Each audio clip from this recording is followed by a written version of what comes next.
and welcome back to our channel पढ़ाकू लोग।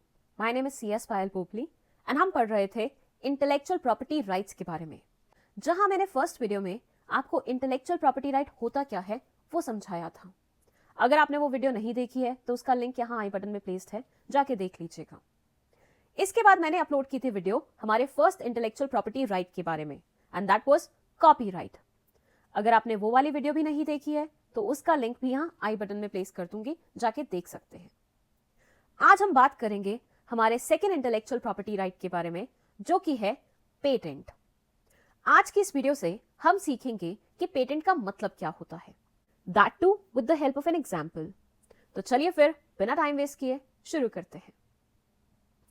Patent की concept को समझने के लिए हम एग्जाम्पल लेंगे एक बहुत ही बुद्धिजीवी इंसान का, जिसका नाम है रोहित। रोहित भाई साहब के पास अकल की कोई कमी नहीं है। दिन रात ये अपने दिमाग के घोड़े दौड़ाते रहते हैं ताकि ये कुछ नया एग्जिस्टेंस में ला सके। इनका इतना दिमाग चलाने के कारण ये इजाद कर पाए एक ऐसी मशीन का जो कि 5 सेकंड के अंदर अंदर किसी भी ऑब्जेक्ट का क्लोन तैयार कर सकती है। क्या खूब बात है। रोहित भाई साहब ने अपना दिमाग का इस्तेमाल करके एक ऐसी मशीन का इन्वेंशन किया है जो 5 सेकंड में किसी भी चीज की हूबहू क्लोन तैयार कर देगी। लेकिन यहां हो गई थोड़ी सी प्रॉब्लम।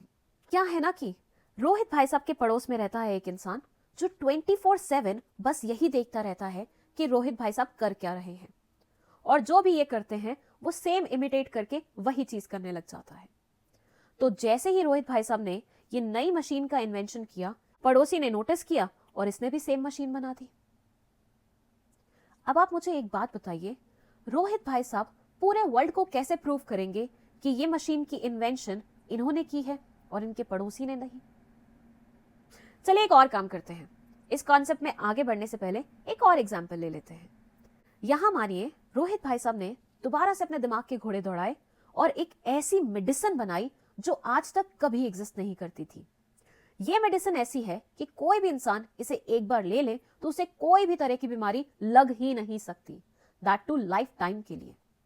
कभी सुना था ऐसी दवाई के बारे में? ऑब्वियसली नहीं सुना होगा, क्योंकि अभी तक तो एग्जिस्ट ही नहीं करती थी। लेकिन रोहित भाई साहब ने ऐसी नई दवाई पेश कर दी है दुनिया के सामने। बट अगेन रोहित भाई साहब अपना पूरा का पूरा दिमाग ऐसी चीजें बनाने में ही खर्च कर देते थे और अपने पड़ोसी से निजात पाने में नहीं कर पाते थे। पड़ोसी ने फिर वही काम किया, नजर रखी रोहित भाई साहब पे, सेम मेडिसिन का इमिटेशन किया और ये दवाई बना के तैयार कर दी। अब ये पड़ोसी दुनिया को चिल्ला चिल्ला के बताने लग गया कि ये सारी चीजें तो मैंने बनाई हैं, ये सारे आइडियाज तो मेरे थे। अब आप मुझे बताइए कि क्या ऑप्शन बचता है रोहित भाई साहब के पास ऐसे सिनेरियो में? The answer is patent act में रजिस्ट्रेशन करवाना। यस, कोई भी इंसान जब कोई नया चीज इन्वेंट करता है, चाहे वो प्रोडक्ट हो या प्रोसेस हो, तो ऐसे में उस इंसान को अपने प्रोडक्ट या फिर प्रोसेस को रजिस्टर कराना चाहिए पेटेंट एक्ट में, जिसके चलते हुए उसे ये प्रोटेक्शन मिल जाती है, उसे ये राइट मिल जाता है कि बिना उसकी परमिशन के कोई भी इंसान उसके प्रोडक्ट या प्रोसेस को कॉपी नहीं कर सकता। रोहित भाई साहब अगर इतने ही बुद्धिजीवी हैं तो ऑब्वियसली इन्हें भी पता होगा कि जब भी वो कुछ ऐसा नया बनाते हैं तो उन्हें उसका रजिस्ट्रेशन पेटेंट एक्ट में करवा लेना चाहिए, ताकि कोई भी पड़ोसी उनके आइडियाज को, उनके प्रोडक्ट को, उनकी प्रोसेस को अपना ना बता ले। So if in case Rohit भाई साहब की जगह कल आप भी हो इस सिनेरियो में, तो आपको पता है कोई भी नई चीज एग्जिस्टेंस में लाने के बाद आपको कहां जाना है अपने प्रोडक्ट या फिर प्रोसेस को रजिस्टर कराने के लिए। यहां ये बोलते हैं a patent is an exclusive right granted for an invention. जब भी आप कुछ नया एग्जिस्टेंस में लाते हैं, कुछ इन्वेंट करते हैं, तो उसका एक्सक्लूसिव राइट आपके पास रहे, उसके लिए आपको पेटेंट लेना पड़ता है। देखिए, इसकी सिंपल सी शर्त रहती है कि जो भी चीज आप ला रहे हैं वो यूजफुल नेचर की होनी चाहिए, वो न्यू होनी चाहिए, मतलब पहले से एग्जिस्ट ना करती हो, तभी आपको पेटेंट करवाने का मौका मिलेगा। Patent benefits investors by providing them with legal protection of their inventions। Patent act के चलते हुए इन्वेंटर्स को अपने इन्वेंशन के ऊपर लीगल प्रोटेक्शन मिल जाता है, ताकि कोई भी उसे चोरी चकारी ना कर सके, कॉपी नहीं कर सके। However, patents also benefit the society by providing public access to the technical information about these inventions and thus accelerating innovation। जब भी कोई इंसान पेटेंट एक्ट में रजिस्टर करता है तो उसे अपने इन्वेंशन के बारे में पूरी डिटेल्स देनी पड़ती है, सारी टेक्निकल इन्फॉर्मेशन देनी पड़ती है कि उन्होंने क्या किया है, कैसे नहीं किया, जिससे पब्लिक को उसका एक्सेस मिल जाता है और वहां से एक्सिलरेट होती है इनोवेशन। मतलब एक दूसरे से सीखेगा, दूसरा और उसमें कुछ ना कुछ अपना इन्वॉल्व करेगा, कुछ नया बना देगा, ऐसे नेचर का।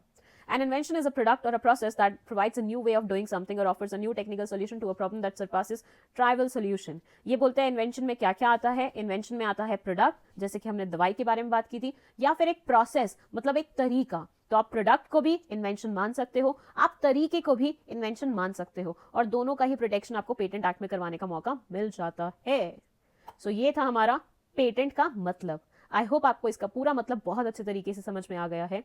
अगर बिल्कुल लेमन्स लैंग्वेज में या फिर समराइज्ड वे में मैं आपको बताऊं तो पेटेंट का मतलब होता है जब भी कोई इंसान नया प्रोडक्ट या फिर नई प्रोसेस एग्जिस्टेंस में लाता है, इन्वेंट करता है, तो उसको वो पेटेंट एक्ट में रजिस्टर करके उसके ऊपर पूरा लीगल प्रोटेक्शन ले सकता है, ताकि कोई भी उसके परमिशन के बिना उस चीज को इस्तेमाल नहीं करे या कॉपी नहीं करे। सो ये कॉन्सेप्ट यहीं पे खत्म होती है। अगर वीडियो पसंद आई है तो लाइक का बटन दबा दीजिए, इस चैनल को अपने दोस्तों के साथ शेयर कर लीजिए और खुद भी सब्सक्राइब करते हुए जाइएगा। That's it. Thank you so much for watching this video.